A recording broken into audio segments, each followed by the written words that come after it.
Yo. Oh, we're on. Oh, we're on.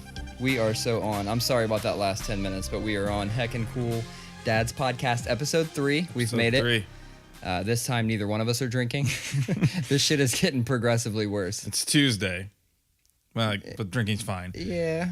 Thirsty Tuesday. I've been drinking for 4 days solid with my family and need to give my liver a break. You basically got right into what I was going to ask about, which was what have you been up to since we've last got together? Well, you know, I took a little holiday for Easter. Went up to Grand Rapids, Michigan, where I'm from. Oh, I learned it on episode 1. You did. And my brother came down from the upper peninsula of Michigan. My sisters live in town, and we all just kind of hung out at an Airbnb for a few days outside of Okay, the city. So you went back to where you're from, but you guys all basically got a hotel. Well, my mom's house is smaller, and it is, when we're all there, it's just with the kids, and now that there's more kids, everybody's like in each other's faces, and so my brother and his wife and son, and then my wife and our kids, we got an Airbnb together, and then everybody just hung out there with us the whole time. So, yeah. So it wasn't like everybody just... But I also... An interesting thing, though, is when I go back home to my mom's house, and I go to her house, I never lived in that house. So, like, It doesn't feel like home. I feel weird saying that because, of course, when you're around your family, it's home. Like, when I'm, like, hanging out with my mom, I'm at home, and I'm at home. And I'm at home in, like, the town I grew up in. But it's just weird because, yeah, I don't have any emotional connection to the house that she's in. Got it. Yeah, we didn't do much for Easter. We actually hung around here. This is the first major holiday in a while that we just did nothing, and I think collectively we just decided, like, just fuck it. Fuck it altogether. We did nothing. We got some cute pictures of the kids. My wife actually bought... You did? Yeah, you saw them, right? Oh, I saw them. Yeah, my wife actually bought a custom dress for Eloise because way in advance. The same lady that made her 1-year-old dress. She spent like an obnoxious amount of money on like a custom dress. It was perfect.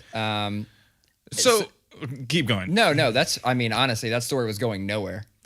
It's just funny because you were like, we just collectively as a family decided to say, fuck it on Easter, not do anything. But my wife ordered a custom dress for her. So we thought we were going to do something. Life has been crazy lately, but, and I think we looked at that like, all right, it's Sunday. It's the last day before we go back to work. Life has been so crazy. Let's just fucking relax. And that's what it was. We just fucking relaxed. I'm trying to think of it's hard because we do these podcasts every 2 weeks, and obviously if you're watching this, we did not do this on Sunday. We typically record on Sunday, and because of Easter and Collin being out of town, we didn't. We're actually recording on Tuesday, as you said, and we're gonna throw it up on Wednesday. I think live in Jeff's basement. Exactly. We're trying something new. This unfinished basement, but something that doesn't change.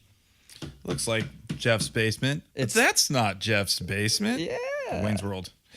So this is, we still have some music gear. So this was laying all over my basement. I pulled it together in one spot to give us anything to look at. So this does kind of look like a wireframe version of our setup. It's like exactly. It's like the prototype. If all the nerd shit, if all the gear was good. I don't mind my gear. I have, before you leave today, remind me to give you that damn pedal. Oh yeah. We've literally, I think we've talked about this on 2 podcasts now, on both of them. It's right here. I'm going to give it to you. I might make that like the way we end this episode. Like I present you a decimator pedal. Yeah. I finally got to play that 7-string at full volume with my rig last week, and that was something that happened. Was just you ever like you have like a band practice. You have you've been in bands for a long time, and you have a lot of shitty practices, or not shitty, but just kind of like, we practice unproductive, not necessarily even productive, just where you just weren't gelling, you know. I mean, like there's that's an off been like night. That's been the last year of this band, honestly. Well, we hadn't been together in a while. Everybody was busy. Wes went out with the End of the Ocean, did a bunch of stuff, and we finally had a chance to get in the same room and jam, and it had been a rough week, and we just kind of let loose, and it was one of those, we walked out, I was like, man, that was like one of the best practices in a long time. And I don't know if you're like this, but like when you get new gear, I was like I said, I was playing that 7-string with like my rig for the first time, and it totally was like this is what we needed to sound like. Yeah. Like it worked, but I got to stop touching that. But do you ever like when you get a new piece of equipment feel almost like it's like a good change of scenery for your fingers? Absolutely. And all of a sudden you're like I was in a creative rut, and then I got this new guitar, and it's all of a sudden like, oh, Maranatha riff after Maranatha riff are just coming out, like, and it's like fresh stuff. So I think you can testify to this too, is the longer you're in a band, the more thought you put into stuff. And when you stop having just fucking fun and just fucking off going, oh, we should do something like this, and like you throw some shit out there and it sounds great and everybody's jiving on it. And then you sit down and you try to write, or you try to keep, your sound going. And that's where everybody gets fucked. We haven't had a vocalist for quite some time. So our vocalist moved away, and we were kind of debating whether to, kind of throw it in or throw in the towel or pick it up. And because of that, we have not written, but I'll say we wrote 2 or 3 songs, but we should have had way fucking more than that. The problem is we try to overwrite to compensate for the fact that there are no vocals right there. So I don't know how the fuck End of the Ocean does it, because they just don't have vocals. Yeah. Like I would be overwriting all day long in that band. So this is also, I'm going to switch gears for a moment. So this is your first time in the house. It is. Yeah. And I didn't really give you the formal tour, but this is it. Yeah, this is it. It's very exciting. It's the biggest fucking basement I've been in a long time. It's not a bad sized basement. Actually, right where we're sitting, I'm going to finish this area and make this the standard podcast area. But I just haven't got around to it because, like I said, life has fucking been crazy. This is true. You see how far I drive. Oh man, he texted me earlier his address and said you texted me. I'm like the camera was another person. You sent me your address and you're like, it's basically Canada, and it's like I knew where you lived generally, but like no, this is fucking up there. You know what? It's like it's about 10 minutes further than you expect it to be, and so you hit that point and you're like, what the fuck? And then you have 10 minutes. Yeah. 10 minutes is not a big deal, but when it's at the end of where you thought it was going to be, it fucking sucks. So did you pass that old barn? Yes. Cool fucking barn though, right? Like I was driving past and I was like, well, that's like prime music video or band photo shoot spot right there. What is the deal with that? Well, okay, so the company that bought this land and we built a house on, they own that as well, and they were trying to sell it off. They finally got approval to make it a second community, so that's going to get leveled, and they're going to build basically this same community there. Not a bad thing, because my number one complaint about living here was the fact that it's cool, it's community, there's kids, but like I want my kid to go out and like really be able to kind of travel further than this little niche community that we're in. So now they're connecting that one, and we actually just heard a few days ago that they're going to potentially put one right behind us. Crazy. I'm still undecided on how I feel about that one. There's some suburban sprawl up here. Dude, they're throwing them up. But that barn, every time I drive by it, I fucking stare at it every time. I want to go in it, but I know there are critters in there, and I don't do critters. Dude, I don't do critters. That was like the most Ohio you ever sounded. Yeah, no. I don't do critters. I don't do critters. And there's been no shortage of critters since I've been out here. I mean, as soon as we moved in, there was a fucking door-to-door salesman coming around like, hey, we're from this company and we sell preventative bug maintenance, which means like you don't have a problem now, but you came out here and stirred up this fucking ecosystem and they're going to be looking for somewhere to go. So let us prevent you from ever getting bugs. And I was like, dude, where the fuck do I sign? As you were telling me that, I was like, my first thought before you finished the story was, what a fucking racket. Give me a break. That's like, yeah, it's like selling ghost insurance or something like that. But at the same time, it makes sense. The ecosystem thing. Yeah. It's like, no. Capitalism fucked this place up. Yeah, and the bugs are going to need a place to live. Absolutely. And it won't be this house because I've got a fucking Fort Knox barrier. They come around 4 times a year and tailor the quarterly maintenance. They tailor it to the season, the area, what kind of bugs will be out there. They dust for cobwebs, which if you don't know are just fucking vacant they're foreclosed upon spider homes. So yeah, I don't fuck with any of that. We had I saw a mouse in the garage, and I was like, oh fuck that. I'm calling these dudes. And that's one thing you can also do is they come out for quarterly, and then you can also call them, and they'll come out anytime you want. Like I called them right the fuck up. I was like, look. They walk in, you're standing on the counter going, dude, there's a mouse in the garage. You got to do something. So they put down some sticky traps, and I'm not shitting you. The next day, I was like, oh, I fucking see a tail hanging out of it. I called him back because I wasn't even going to remove it. I called him back and was like, come get it. And then when you come get it, put some more of them fucking traps down. When he came out, there were 6 mice in the one trap. I actually felt a little bad. Like, I'm going to tell this story and I'm going to get fucking shunned by animal lovers, but like, it was a big mouse and then it was a whole bunch of little mice. Like, just one by one, they followed in like, oh, fuck, you're stuck. Let me help. Ah, shit, I'm stuck. Oh, fuck, you're stuck. Let me help. And it was just, rinse and repeat.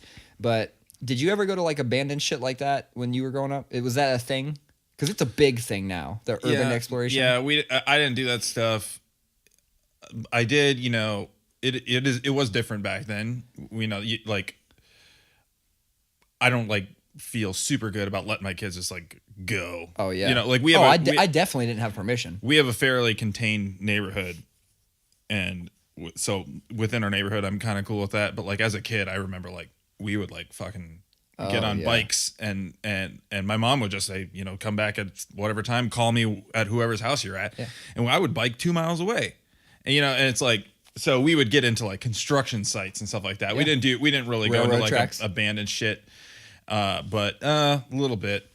We also did a lot, like I said, we lived on that man-made lake by the mall. Oh yeah, the parking lot water. Yeah, so we would like fucking, go behind the mall and, see what's in the big recycling piles and climb on wood pallets and shit behind built stores.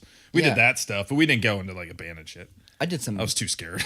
Well, I did some dirty shit as a kid. Like I look back now and like things I would never let my kid do. I just fucking did. I don't know if it was the time or if it was just the area I grew up in. Like I got a little bit of dirt ball in me. I used to climb in trash cans.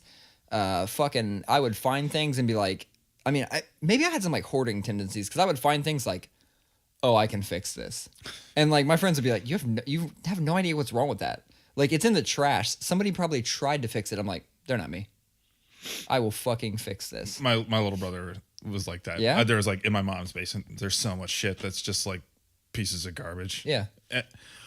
Story about that because we were talking about pedals and Jesus Christ. Hey guys, if you just jumped, like I'm gonna try and lower the volume on that, but there's no. I just hit the mic stand so hard. No, you fucking karate chopped. But we're getting some tabletop ones. We are. Yeah, you karate chopped. Dude. Yeah. Is it tonight? Okay, we're good. So I had my first pedal that I got when I was a kid. I had a bass. I totally shifted gears here, but we were on some boring old guy shit talking about extermination. It's not boring. Everybody's going to need that. But the first pedal I ever got was a Big Muff. Yeah, I had a bass and I wanted to distort it, and I knew that like that was how you got a really thick bass sound. And it was the green one, the big Russian one. It came in the wood box and the big ass button in the middle and one big knob, and no, it didn't have one big knob. I'm an idiot. It was 3. But and some guitar nerd's gonna be like, actually, it has 4 and a switch, you asshole. No, but and I had that when I was in high school, and then I moved and I forgot about it and started doing my thing. And then a few years ago, I was like getting really into like doom metal and stoner metal and stuff like that. And it's like, oh man, I used to have a fuzz and it was a Big Muff, and it was a Russian Big Muff. Like that would be awesome to have. And I was like, it's got to be in my mom's basement. And I go down looking, and it's there, like spread all out in a box because my little brother, when he was in high school, oh man, after I had moved, he took it apart trying to figure out how all it went together. Holy shit! And did you bring it back in pieces? No. It was not all there, but well, we know some people that could honestly. We know people that could probably fix it. I could also just go to Music Around and spend $40 on one because there's always a big muff at Music Around. You're right. You know what? That's funny because for Kyle's birthday one day, I bought him a big muff, and the motherfucker got it stolen. He left it. He left it over at this like known party house where we used to like always have after parties and stuff like that. He left it over there, and it got stolen. And then you know what? I scoff at him, and I'm like talking shit, but I left a fucking amp over there, and it got stolen. Apparently, you can't leave shit at party houses. I think that's the moral of the story.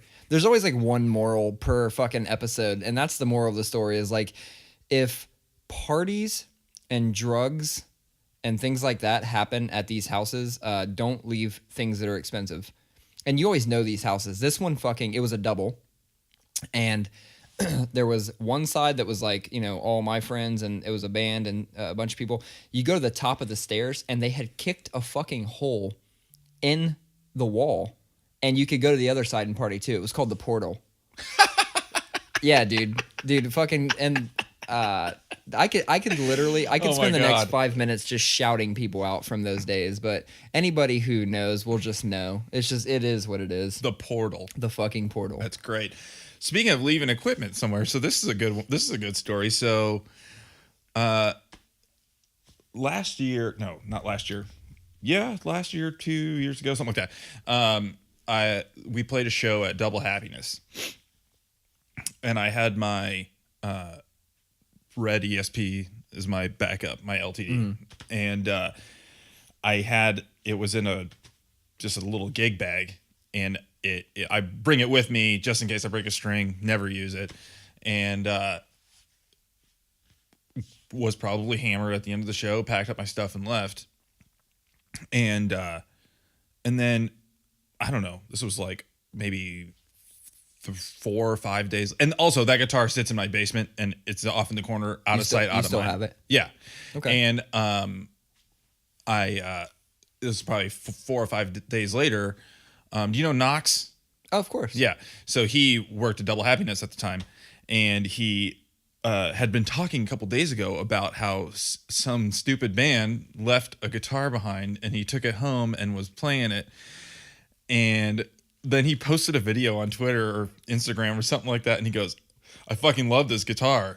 And he's just ripped. And I was like, was that guitar? I messaged him. I was like, was that guitar in like a Fender gig bag? And and I was like, on stage at Double Happiness? And he's like, yeah. And I was like, that's mine. And I didn't even, this was like a week later, and I did not even realize that I had even left my guitar there because it's out of sight, out of mind all the time. And then it took me almost a year to pick it up from him. Wow. So, I mean, that's the cool thing is that it wasn't malicious, obviously. If it was malicious at all, he wouldn't have been fucking riffing on it on the fucking internet. Right. He's got a lot of followers. My very first guitar was a Gibson. I think I told you that before. It's actually right there. It's behind you. Yeah. I don't play it. It just sits down here. There's a fucking dehumidifier, so it's not gonna warp or whatever. I take it out every once in a while just to make sure it like is still. It's a Gibson. There. It's a SG. Nice. Studio. SG Studio. So it's like a decent Gibson. Yeah, no, it's a nice guitar. With the exception of, I had it during the Cap Trash days. So you know we were a little reckless. Oh yeah. So yeah, it stepped on. This is pre-wirelesses and things like that. I mean, I'm sure they existed, but I was all about some cords back then. Had a fucking cord that, you know, the input jacks are on the front of those. Yeah. And I had a cord on there, and either myself or somebody else stepped on it, or something happened, and it fucking ripped the input jack clean out. So I had Bill over at German Village Music House. I had him relocate the input jack to the side, and then there's some kind of fucking makeshift, I don't even know what to call it, pick guard looking fucking thing on it covering what used to be. I always thought like, I'm gonna get it repaired someday, but I haven't. That exact same thing happened with my guitar player in Symphony Apparel. He on stage was like going crazy, and he fell on top of it, and the on a jack SG? and the jack just they were notorious for that. I feel like everybody that played music that time either had a Les Paul or an SG. They had one or the fucking other. Yeah. And everyone that had an SG had the problem with the input jack. That's how it works. It is annoying to me how little I took care of my equipment when I was a younger musician. Oh, man. And I mean, it offends me deeply. I don't even take that good care of my equipment now. I'm not the kind of person who buys equipment that I'm going to be like, ooh, you have to set it down very nicely. Like I buy equipment that I know I can thrash, and I have 3 kids, and like they go down in the basement and they fuck with my stuff, you know. And so it's like I have to be willing to you know, I don't keep my stuff that good, but I think about like I have my first bass I ever got. I was in 8th grade, and it was a Aria Pro 2 that I got at that place here in Columbus. What was that place? Was it called Sweetwater? Where was it? Up on Sawmill in 161 area. Sawmill and 160. No, I have no idea. It couldn't have been Sweetwater. I mean, it could have been. Fuck, I don't know. I'm pretty sure it was like a brick and mortar Sweetwater store. Really? From I mean, this was 1995, 96, something like that. Anyway, my dad bought it for me there, and you know, looking back, it's like those are actually pretty nice basses, and the bass got a lot of use. Don't get me wrong. I mean, I played that for a long time, and it was my backup guitar my backup bass when I was playing bass in Symphony and Peril. And, you know, we're just stupid kids at the time. We're all 19, 20 years old. And there was one night we were playing in Fort Wayne, Indiana. And this is actually a very fond show memory because we were friends with this hardcore band called In the Face of War. They were like really good friends of ours. So we loved playing in Indiana because their shows were nuts. Mm-hmm. And we also like had a lot of prank fun with this band. And it was really snowy and, but it was like big, wet, sloppy snow, and it was gross and slushy, and we were outside having this like crazy snowball fight with them, which turned into just fucking with me because that's how it always goes.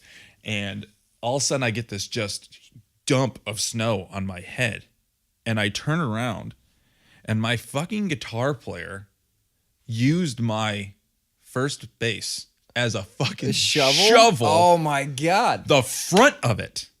So there was like snow in the pickups. Okay, and so he was your guitar player. So he knows the drill. He knows there's electronics and shit in there. It wasn't like your drummer. I would expect that's such a drummer fucking move. It is. And I know you're like you're a drummer too. And I got some drums right back here. So fuck it, I'm a drummer, I guess. But that's such a drummer move. Yeah, I mean I was extremely angry. Yeah. But you know, it's just those kind of things. Like I just never took care of anything. Like I have this old Hartke bass head, and I was wanting to just jot down some bass ideas at home, and I plug it in, and like you touch the jack, it's like, you know, I mean, it's just like there's knobs missing, and it's just, it sucks because I feel like I had a lot of decent stuff that I would still like to have, but yeah, I think I already told you. Did I already tell you like my first bass stuff? I thought I said this on a podcast. I'll just give you the quick one just in case I already said it, but my cousin, I wanted to play bass. I wanted to start a band. That was like my fucking sole intention. I'm like, we need a band. Like, what can I play? I wanted to play drums. We had a drummer. I was like, fuck, we need a bass? Okay. I told my cousin. My cousin came through with fucking bass equipment like a week later. It wasn't just any bass equipment. He gave, like, my first thing. Remember, I hadn't touched anything yet before. He gives me a Fender jazz bass and an Ampeg combo that is not your typical combo. It's a 115-1... It's like a 115-1.8 or 115-110. Big ass Ampeg combo. Oh, I know what you're talking roll away, and a Fender jazz bass. That's what he gives me. I was influenced by Korn. I'm looking at Korn shit. I'm like, this ain't an Ibanez. In hindsight, dumb fucking move, right? But I really wanted an Ibanez, so I traded that shit in. I know, dude. It was a Fender, not a Squier? It was a fucking Fender. It was a Fender jazz bass. And I traded it into KRA Music. It used to be in Southland Mall when Southland Mall was open.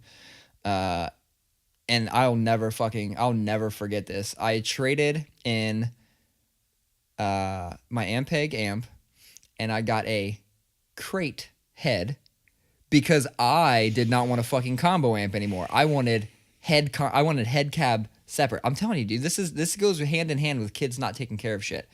Like, these are life lessons I had to learn. This is the type of shit I try to pass down. Like, just anything. I'm like, kids, you don't understand.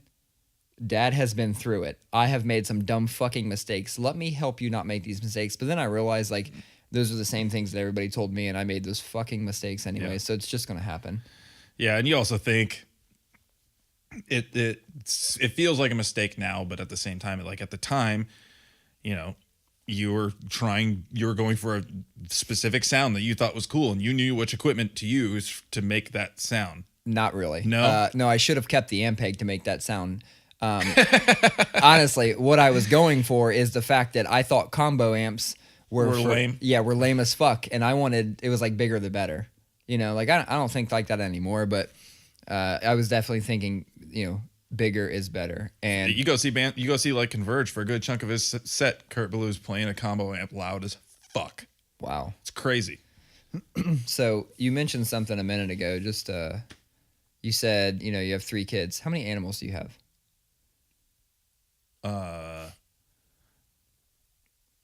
6.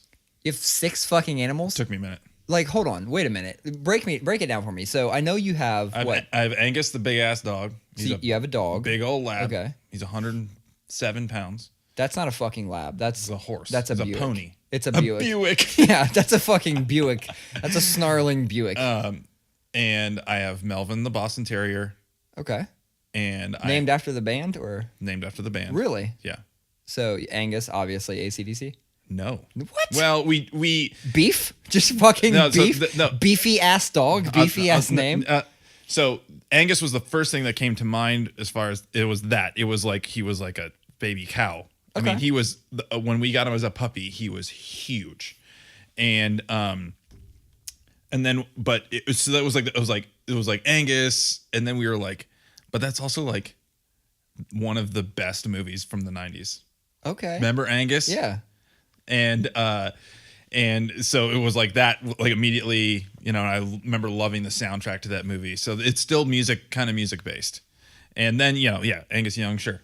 Got it. That okay. sounded really lame that I just kind of brushed off AC/DC. That's okay. Because you know why? It's not that you're brushing it off. It's just, that's an of course. Yeah. Right? It's like, you don't really have to explain that. I mean, let me get my cred back. The dog we had before him, his name was Lemmy. Got it. So I'm back. Yeah, you're back. So you got 2 dogs. 2 dogs, 3 cats. 3 cats. Chippy from like Tim and Eric. There's my Chippy. Okay. You know what I'm talking about? Yes. Okay. It's Tim and Eric is like a radio show, right? No, it was a Adult Swim Cartoon Network show. Then no. So I am fucking horrible. I've told you this on every episode. If it comes to seeing things or hearing things, if it's media, I know nothing about it. So go on. I thought it was a radio show. Chippy the cat, Penny the cat, Max the youngest cat. And then I had a cat named Max. And then there's a frog. Goddamn. Named, well, to me, his name is Sticky Joe. To my kids, it is Hopper. Sticky Joe was Joe is tight. It was the name that my son gave him at first, and then changed his mind like 15 minutes later. I was like, nope, he's Sticky Joe to me. Sticky Joe. So here's something I've noticed over the past few weeks. So as we got the dog, and you got to meet the dog. Holy shit, man! You got to meet the dog. That dog is so alive. GD cute. Yeah, so that dog's so alive. That dog's fucking all kinds of money alive. So one thing I've noticed is now that I have the 2 kids, the wife, and now that I have 2 dogs, I have officially entered the fucking phase of calling everybody every other thing. Oh, yeah. Oh, dude, I don't know when that started. Like, did I hit my cap? Was 4 my cap? I guess, yeah. So 4, once I got that 5th thing in the house to yell at or yell to or something, I cannot keep it straight. I mean, fuck, I went through every other name. One day I was just like, ugh, and then I was getting more frustrated. Like the more I did it, and then a different name was coming out. Like I was about to just move on. It's so funny because like I remember my mom doing that. I'm the oldest of 4, and I remember my mom being like, God, whatever your name is, yeah, you know, and I always thought it was like, man, like how do you even like mix that up? Yeah. It makes no sense. And then you happen to you, and it's like, what is your fucking name? Yeah, like it's back to it doesn't matter how many times somebody tells you something, like you have to learn some things on your own. And I've always looked at that and been like, that'll never happen to me. Like I'm too good at names, right? No, that shit is happening for the last 2 fucking weeks, and it's actually making me feel a little bit crazy. I'm looking into all kinds of herbal supplements and essential oils and shit. Like I'm trying to get the memory back. I need some ginkgo biloba. To be honest, I don't even know what the fuck that does. You just like to say ginkgo biloba. I'm not even sure that's the right way to say it. Probably isn't. Like, what's some other fucking... I need some other old, like, I'm going to take like all the supplements and report back to you on the next episode. All right. And your pronunciations of them. Yeah. Whether they're the right ones or not, like, fuck it. We're going to roll with it. So you had a reason for most of the names, and then you said Max, and that reminds me, I had a cat named Max. Mine was actually from Max Cavalera. Ooh. Yeah. So we had a fuck ton of cats growing up. Like, my mom was that cat lady. Like, one of our cats had kittens, and we couldn't get rid of them all, and there was no fucking way they were going to a pound, so we kept them all. And we had Monkey, obvious, corn. We had Chino. Dude, if you can't tell, I had a lot of pull in the naming category. Man. We actually had Head. We had Head. So we had Head, Monkey, Chino. We had Max. And then we had Gizmo. And that's about where my naming stopped. Then we had like Frosty and Snowball, and I had nothing to do with those. And when you said Max, and it reminded me of my cat Max, and it reminded me of Max Cavalera, I got to bring it up, dude. Have you listened to the new Nails like EP? Yes. Okay. I won't say I'm the biggest Nails fan. Like, I just like them. I don't know what it is about their recordings. I've never been able to vibe on their recordings. Like, but I saw that there was a song and it was featuring Max Cavalera, and I had to go jam it. It fucking jams. It jams so hard. It is. I was listening to it at work, and I wanted to go out on the street and pick fights with people. I was just like, yes, I wanted to flip my desk. My God. I'm glad you used that analogy too. I say flip my desk all the fucking time. Every time I'm mad at work, I'm like, I'm about to start fucking flipping desks in here. So I'm not alone in that. Yeah, no, I mean, that's how I feel. Like, I just want to be like, yeah, just like toss everything. Yeah. But yeah, that dude, I'm a huge Nails fan. Like, I'm a big fan. I do vibe with the recordings. I get why you might not, but there's just something thin about it. I don't know what it is. It is. The way I described it is like you feel tired, or you feel like you were beat up after you're listening to it, because it is just so abrasive.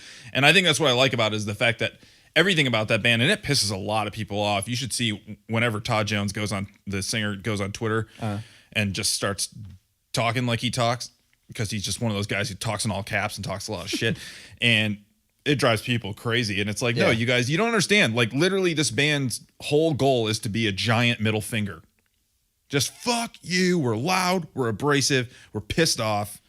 And fuck you if you don't like it. You know, I've never seen them live, but they definitely strike me as the type of band that has, 7 guitar cabinets.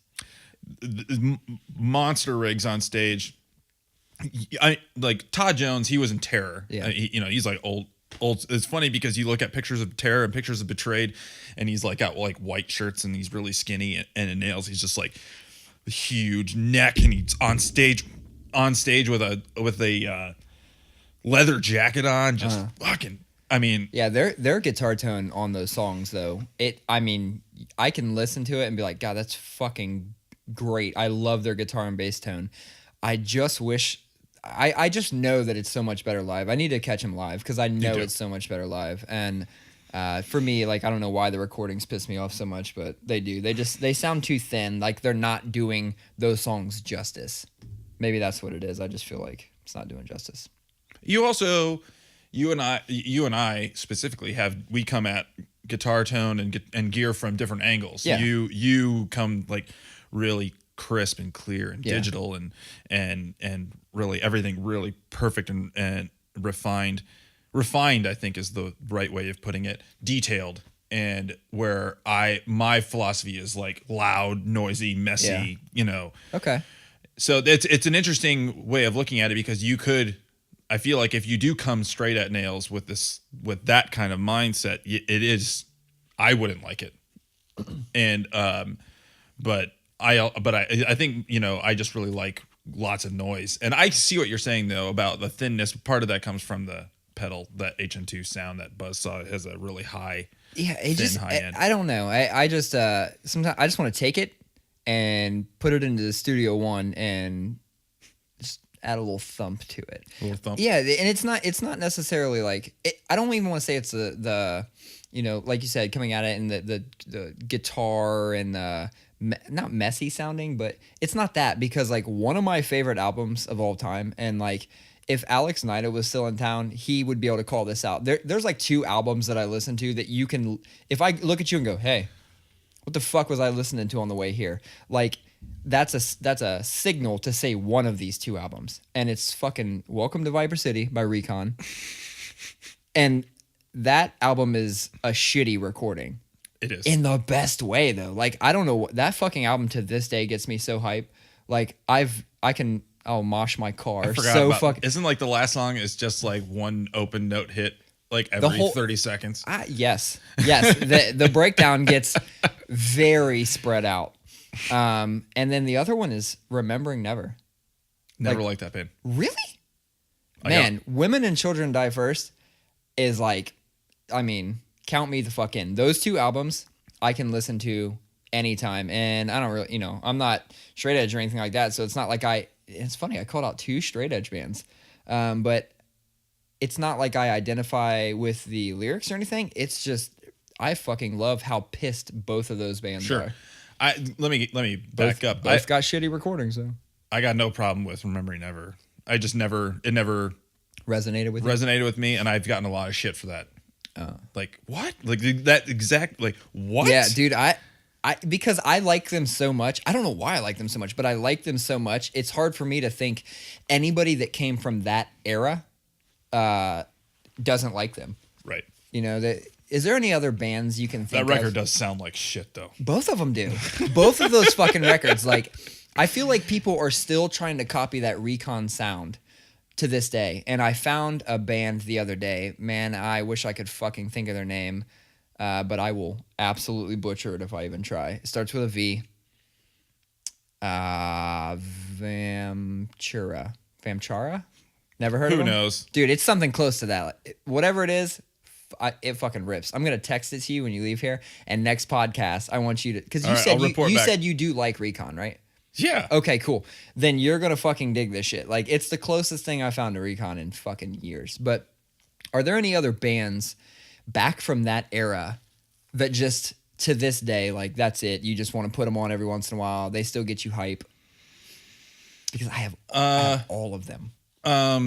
Comeback Kid, Turn It Around. Oh, my God. One of my favorites. That was my essentially what like made me want to... Actually, it wasn't that record. It was their 6-song demo they put out a couple years before that record came out. I had just graduated high school. I was like 18, and that demo blew my mind. And then when Turn It Around came out, all of those songs were re-recorded for the demo, so I already knew half the record. Yeah, and yeah, so I feel like that is one record I've been consistently listening to. Did you like the Broadcasting album? Yeah, I thought that record was awesome. You know, this is unpopular opinion, but that's actually my favorite album. And it's because they were kind of exiting the... Youth Crew, hardcore. Yeah, and they were getting into their more melodic thing. Mm-hmm. That record, to this day, is a big influence on me and how I write. Like, that's awesome. Yeah, And you know what's funny is the first song I heard off there was not... How do I word this? The first song was Broadcasting, but I didn't hear it on the record. Do you remember the parody video that went around? No. Oh my God. So somebody was making parody videos because there's so many lyrics in there that don't sound like what he actually says. And there was this video that went around that, fuck man, it's like, it talks about sunflowers and Bob and like all this stuff, like all the lyrics are different. They did one for fucking Fall Out Boy too. Oh, so it's that same style. Yeah. I've seen the Fall Out Boy a million times. It's the same thing where it's the real song, but the lyrics, and I read them and like they're, to this day, I'm pretty sure that I'm saying some of the fucking wrong lyrics because of that. But I actually heard that first, and then I was like, oh my God, this new album rips. Like I gotta go get it. And then I got the Broadcasting album, and then that made me go back and listen to all the shit before it. Have you listened to the few they've put out after Broadcasting? Yes. And they're all good. Okay. I'm not going to deviate far, but didn't you guys record? What's the connection with you guys and Comeback Kid? Was there a connection? We were on the same label. We were both on Face Down Records. Okay. And we were the two biggest bands at the time on the label. So like both of us bands had the most attention. But didn't Maranatha do something? I could have swore there was some kind of relation there. Oh. My buddy Joel, he's from Grand Rapids, Michigan. He played, he recorded Maranatha's Spiritless EP. Yeah. And he was the touring bassist for Comeback Kid for a couple of years. Okay, maybe that's what I heard. Yeah. That's a little bit of a connection. But I mean, Symphony Apparel had we were on the same label, and we were the two bands that had the most like marketing budget and all that stuff. So we played together a lot, which was awkward because like their fans did not like us and our fans did not really like them. Oh my God. And this is 2003, so hardcore kids and metalcore kids in the same room was never really a good idea. Nope. You got one trying to push and one trying to spin kick. Yep. That never works out well. Trying to think, this is something, as far as listening to stuff from that era, which let's call it 97 to 2005. Okay. Sure. I mean, 2008. My taste changed drastically through there, but mine absolutely did. Okay. I'm just saying, like I would say, like, formative music era for me. Like when I return to records from that time, it's often when I'm driving because I fall asleep very easily. Yeah. So like that's stuff that I know inside and out. Like if I put on Kill Switch's Alive or Just Breathing, like I can sing along to everything. I know every note. I know where every squeal is, all that stuff, God forbids first couple records, stuff like that. I just want to take a quick poll. Jesse or Howard? Oh, Jesse. Okay. I'm glad we aligned. I think Howard Jones is awesome. I think was way better in Blood Has Been Shed. Oh, fuck yeah. He's awful in that Light the Torch band. Sorry. Yeah, not feeling it, and I wasn't feeling it in Kill Switch either. But and I thought he was fine in Kill Switch. I think that record's good. It's Alive or not. I mean, End of Heartache. Yeah. In my opinion, I feel like they kind of sucked after that. But End of Heartache, I feel like had some of their best songwriting.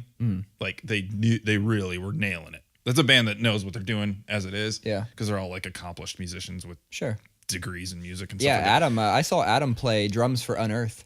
That's awesome. Yeah, so I caught them on tour, and he went on tour as their drummer. Unearth. Those dudes are fucking amazing musicians.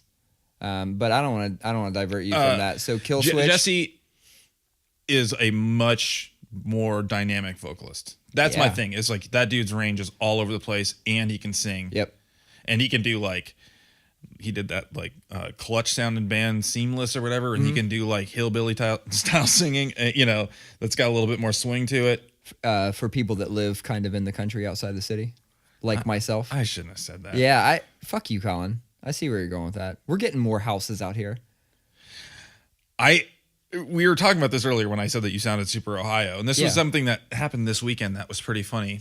As I did come back from Michigan after spending 4 days in Michigan with my family, and I was just noticing last night, like my first night home, when we were I was talking to people, I brought back a little bit of my Grand Rapids accent, my Michigander, everything is very and because part of it's hanging out with my brother who lives up in the Upper Peninsula, and he talks like he's from Canada, and so that's funny, but that's not what I was going for. Guys, we're hanging out on the Davenport.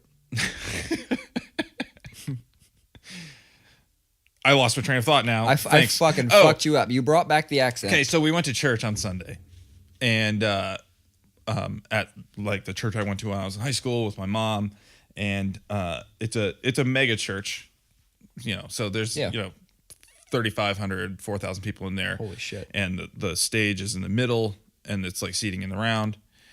It's cool. It's very cool. It's not like one of those really. Oh my god! Yeah.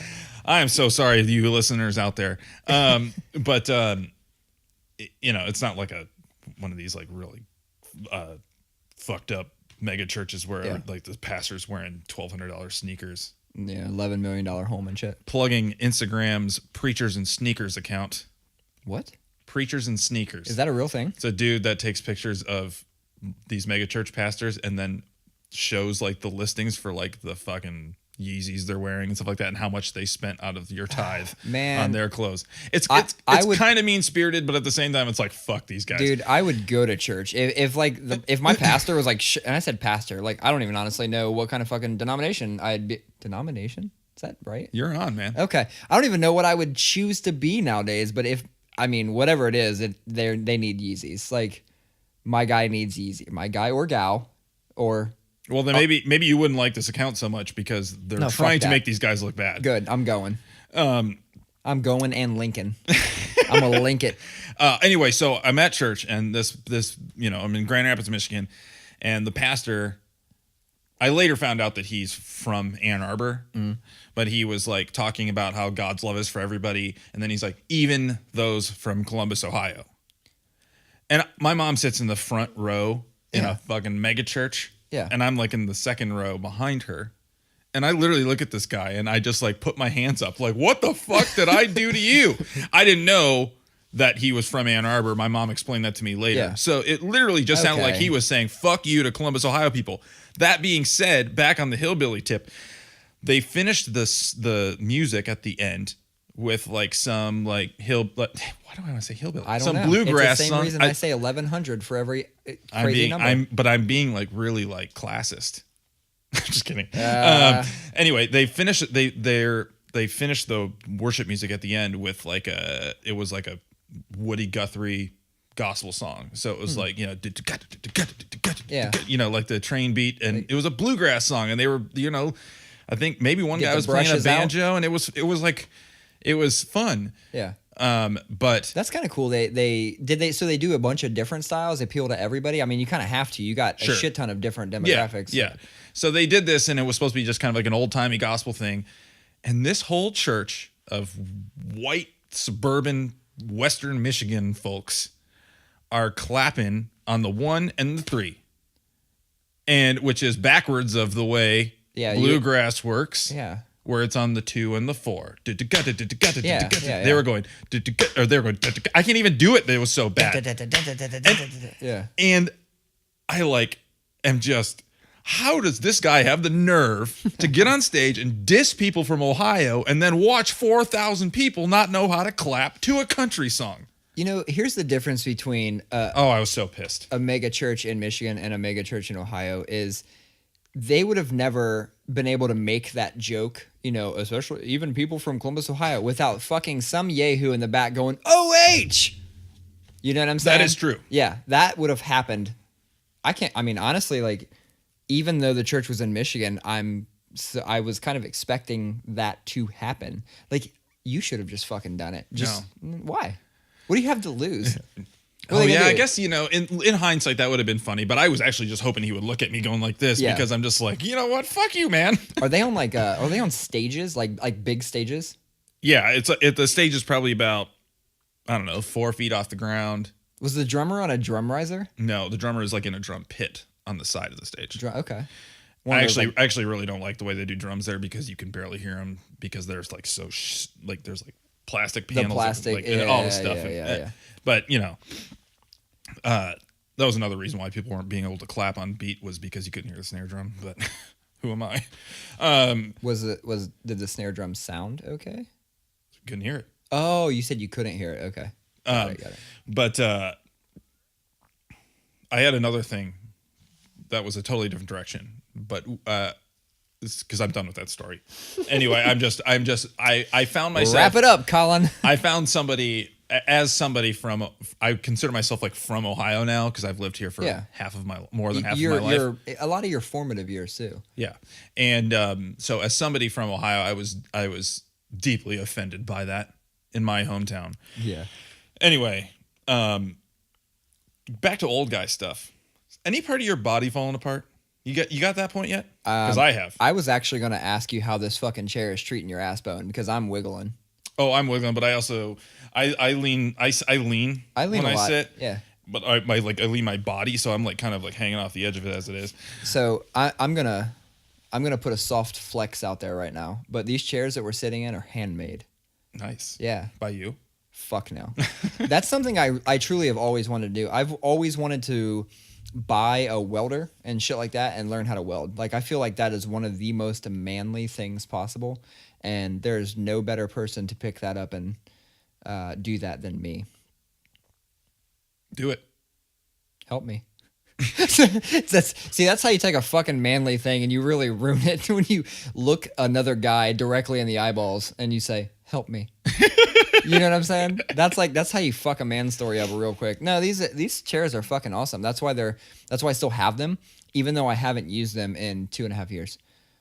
They stay down here because they were really fucking expensive and I wanted them so bad. And I told the lady, I was like, "Hey, these fucking this is the hood part of me, right? So it's like from manly and flexy to the hood part." I'm like, "Hey, lady, if these chairs ever go on sale, give me a call." And I gave her my number. And she fucking called me. That's awesome. Yeah, she's like, "Hey, there's fucking chairs you wanted are on sale." And then I get there and she's like, "Do you want the table too?" And I'm like, "Fuck, how much is the table?" And the table was way out of my price range. I said, "Jesus Christ. I mean, for that, I could fix a dog's heart." No, that's not what I said, but right, yeah, I fucking, there's like 3 people that get that story now.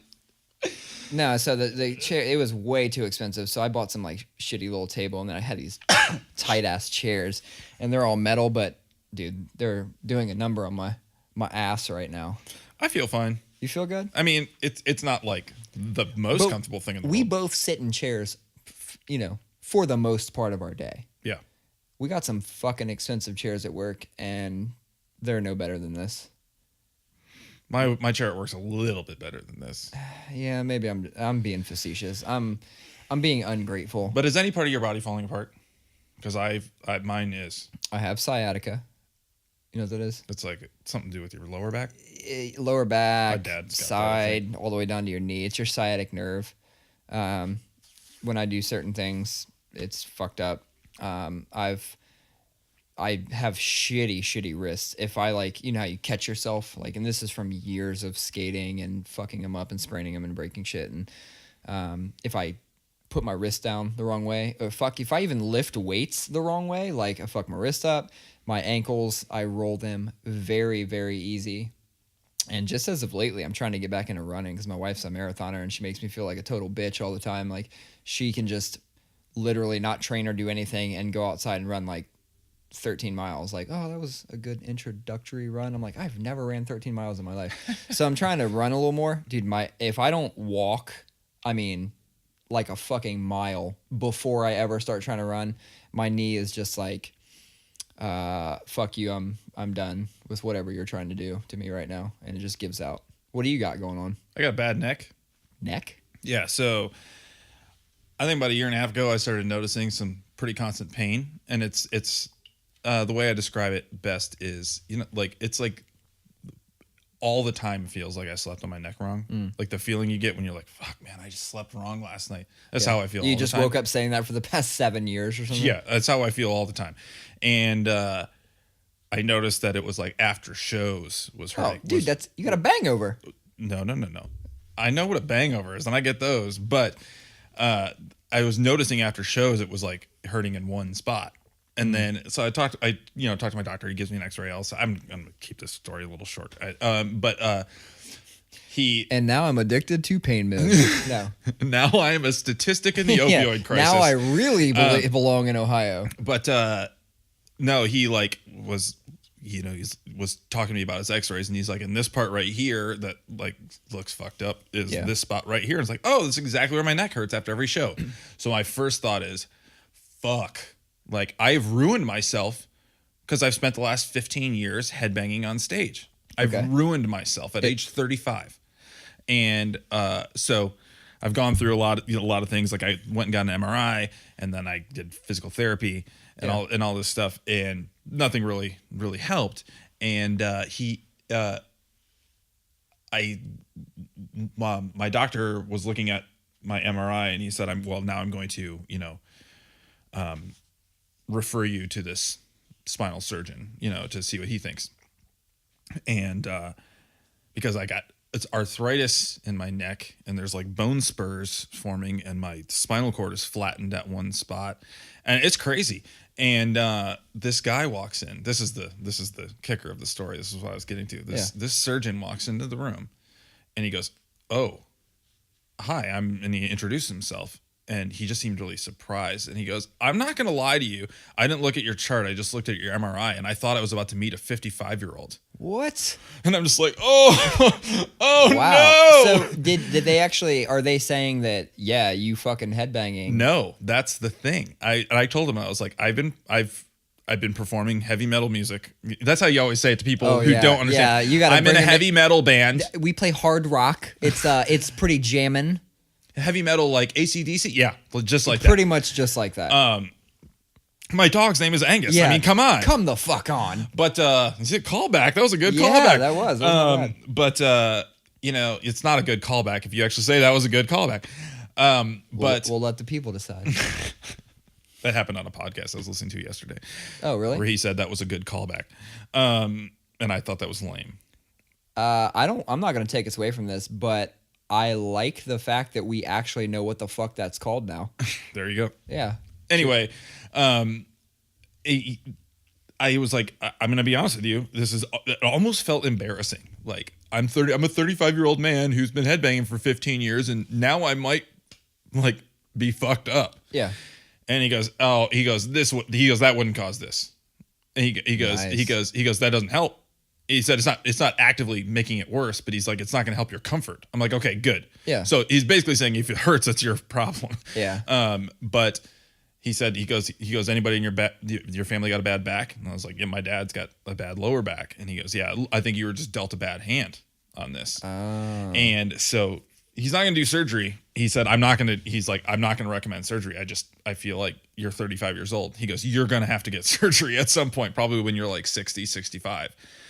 So they referred me to another person, and I finally found out last week that they're going to be essentially cauterizing a nerve that goes into my arm where the pain is, like in the back of my neck.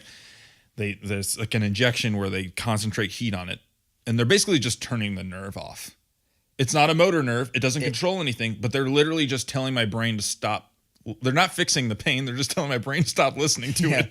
So I'm just going to simplify it because there's probably people out there that are like, oh, man, he got too technical. Like, you know what that is? That's a nerve abortion. Oh, my God. Yeah, honestly, it's a nerve abortion. That's like when you were saying that, I was just like, you know, Collin was like, my neck, my choice. You know what I'm saying? That's what happened. Oh, my God. Like, yeah. Yeah, so I'm 35 years old and doctors think that I'm 55. So there's that. No, there's a simple solution for that. Don't see doctors. That's how I live. It's gonna fuck me in the long run. Something bad's gonna happen.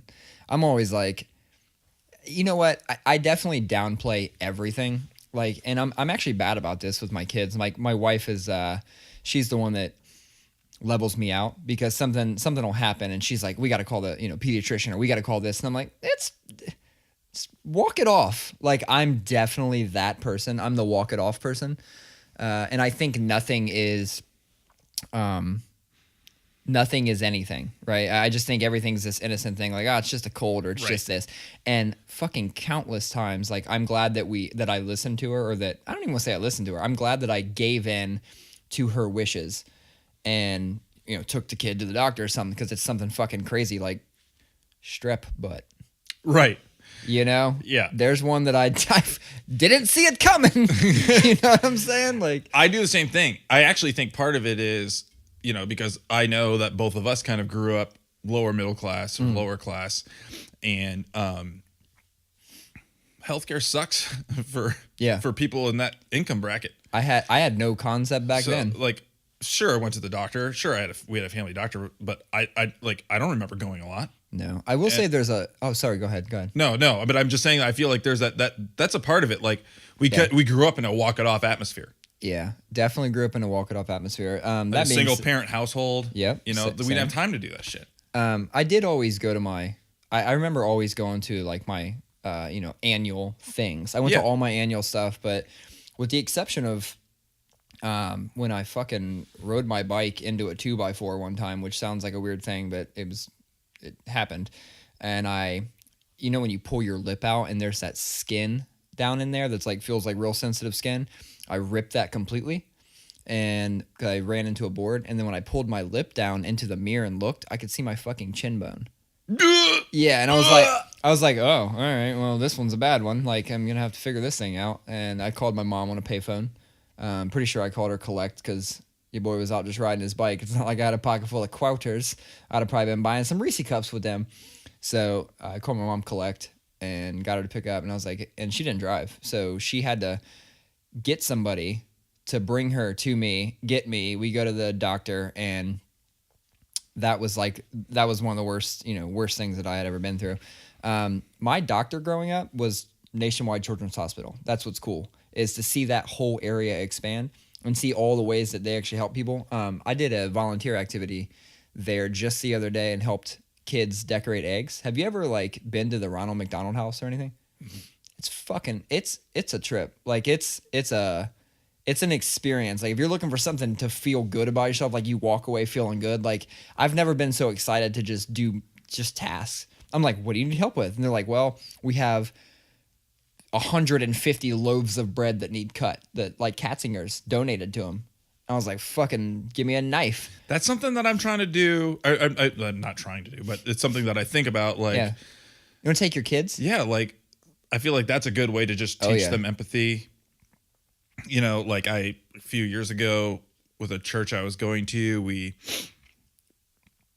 went down on the south side where the train tracks are by Green Lawn, where there was that big homeless camp back there. Yeah. And we just like brought people coffee and batteries and blankets and just hung out and talked to people, listened to their stories and stuff like that. Because that's the thing, is like even if we do a thing and the kids are not doing a thing, at least they're like they're talking to people and they're like hearing other people's stories. We did a little bit of at the Clintonville resource center or something like that.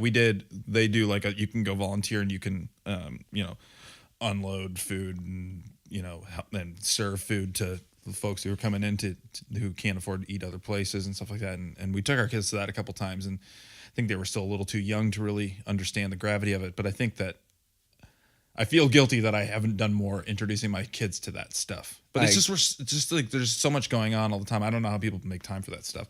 I agree. Growing up, like every time we would pass like a homeless person or somebody asking for spare change, like my mom, not having fucking spare change herself, would somehow come up with it. And countless times we'd be out and she'd be like, hey, we'd be right by a restaurant or like a fast food joint or something. She'd be like, hey, go ask him if he wants us to, pick him up a meal. And like she'd pick up a meal. And I think I learned all that from her. So even these days, like I see people standing on the side of the freeway and like the early, empathetic me wants to like hand over money. And then like the modern day skeptical me is like, kind of like analyzing them like, but do you really need it? Are you one of those? I hate making that judgment call, but I feel like that whole scene is just too taken advantage of by opportunists and drug addicts. And I do have the one issue with because I know what you're saying, that kind of that judgment comes in, and that refrain of what I feel like you hear a lot of people say, oh, he's just going to spend it on booze. Right. But then I think about it and it's like, okay, then let's fix the problem that got him here in the first place in society, our cultural issue. Like, who am I right now to, like, you know what, if this is going to sound bad, but like right now, if he's going to go spend that money on booze, like it's something that helped him get through another day. Yeah. As much as I disagree with using that as the reason to get through your day. Right. But like, let's as a society figure out how to, I'm not trying to go super deep here, but let's as a society try to figure out how we mitigate those underlying problems that inform so much of our poverty. Yeah. No, I went real serious there for a second. You didn't. No, and I didn't mean to take us in that serious way, but I think the whole moral of it is like, I grew up not treating homeless people like any different. I didn't think really anything different. They actually were around quite a bit, even in my skating days. we used to see him at Schiller Park, and it got to be like we'd skate down by City Center all the time, which is now the Commons. And there was a bank down there. I don't remember what bank it was, like Huntington or something on the corner. And there was one guy that was always there, and we loved to skate that rail. So we would talk to him every time we went down there. And it got to be where we like knew him and he knew all of our names. He knew Matt, he knew Kyle, he knew me. And we would stop and talk to this dude. And we made sure to skate that way just to say what's up to him. Yeah. It's like, as much as I hate to give in to the ones that I'm being judgy of, there's a lot of good people out there like that too. And I totally agree. And again, I think that's the biggest lesson is to just listen to people. Just listen to them. And then make a judgment call. But then judge the fuck. When I was at that homeless camp, I remember talking to a guy, and you hear people say, "Oh, you bum, get a job," blah blah blah, right. And this dude lived in a tent in downtown Columbus and caught an hour and a half, 2 hours worth of buses every day to go up to Delaware, which is a 45-minute trek, and work construction. Yeah. He had a job. He just couldn't afford a house. Yeah. Maybe he did have underlying drug or alcohol problems that was inhibiting that. Maybe. But I mean, the fact of the matter is, it's like, I would have never known. I would have just assumed that he was just some fucking bum. You know what I mean? Right. And it's that empathy of making sure you're listening to people. And I think that honestly is the biggest problem we have as an entire culture across the board right now is everybody's talking and no one's listening. Ironically enough, I say in a podcast. Well, so there are quotes that stick with you, right? And I brought up a quote last time, and thank you to everybody that hit me up telling me that it was some variation of Steve Jobs quoting potentially Henry Ford or something. So thank you to the listeners that reached out and schooled me on that when I was too lazy to Google it. But another quote, and one of the best quotes I think that has ever stuck with me, and this goes to my personal, this goes to my my family relationship. It's a quote that says, the most important things, or well, fuck. Now I just built this quote up so much, and now I'm like, I don't want to misquote it. The most important things to hear are the ones not being said. It's some shit like that.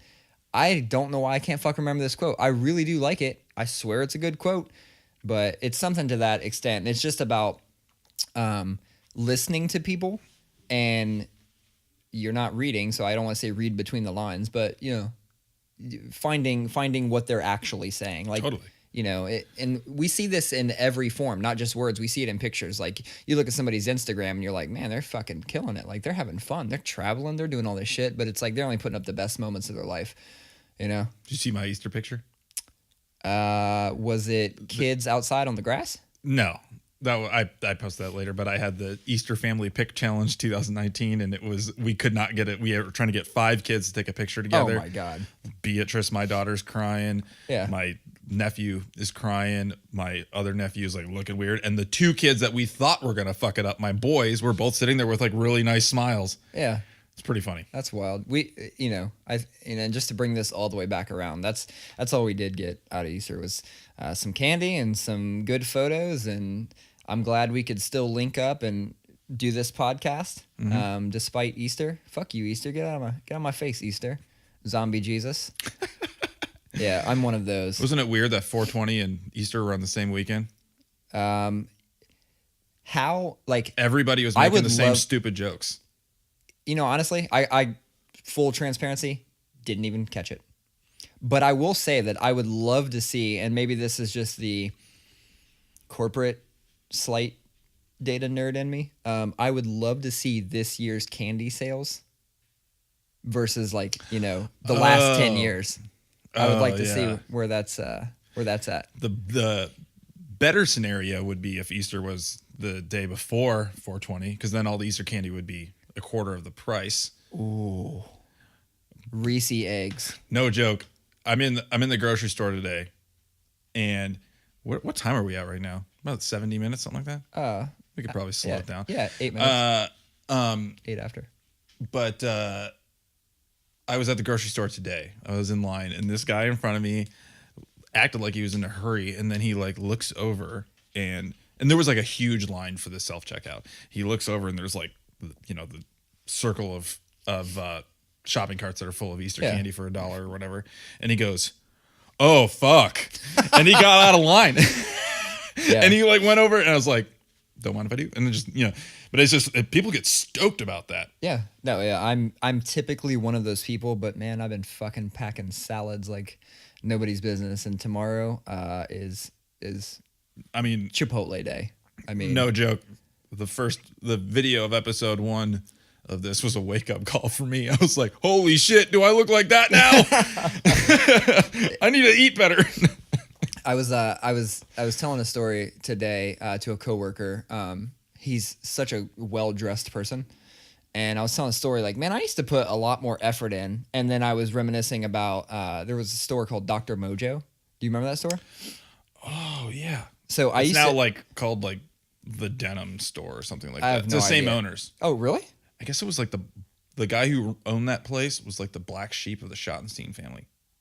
No shit. I'm pretty sure. Well, don't quote me on that, but I'm fairly certain. in the days that I was probably going to Symphony Apparel shows, and we talked about like not girl jeans and skinny jeans. Like that's where I would go to get super skinny jeans, like those super fitting jeans that weren't girl jeans.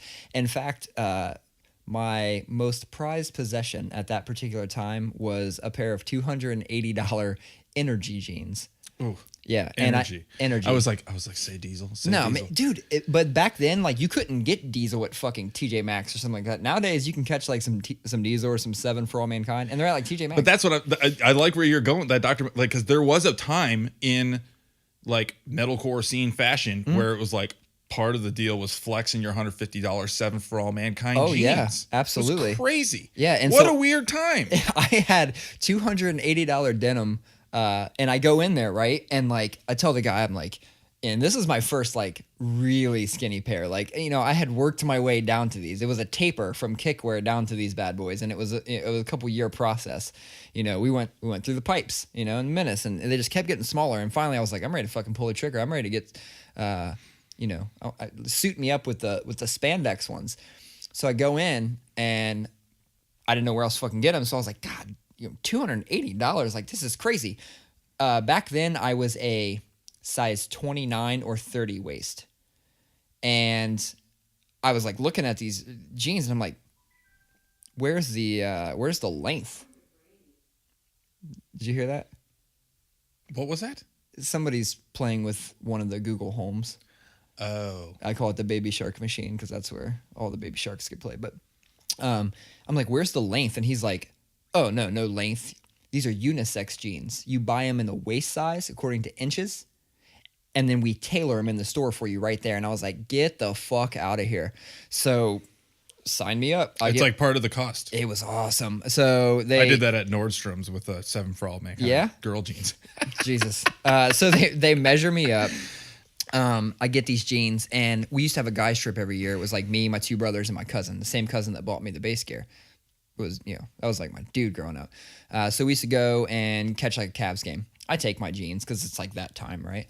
I put these jeans on. I think I'm just like flexing so hard, and like they just looked at me and were like, "What the fuck are you wearing?"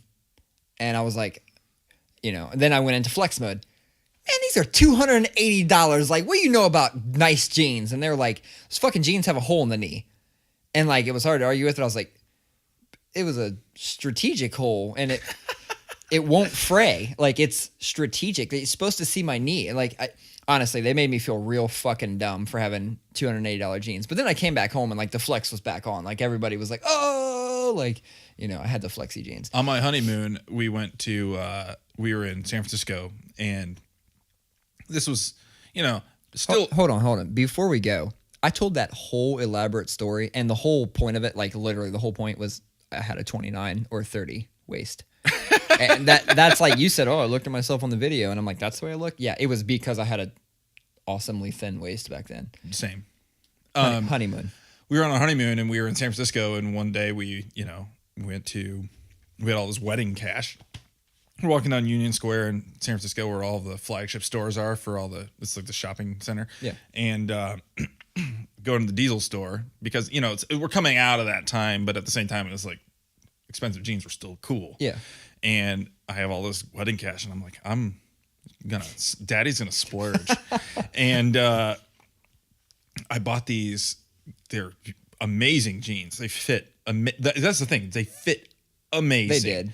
And they're, and it's this beautiful brushed Japanese cotton or whatever the fuck. And they're $220. Cotton what? Pants? The denim.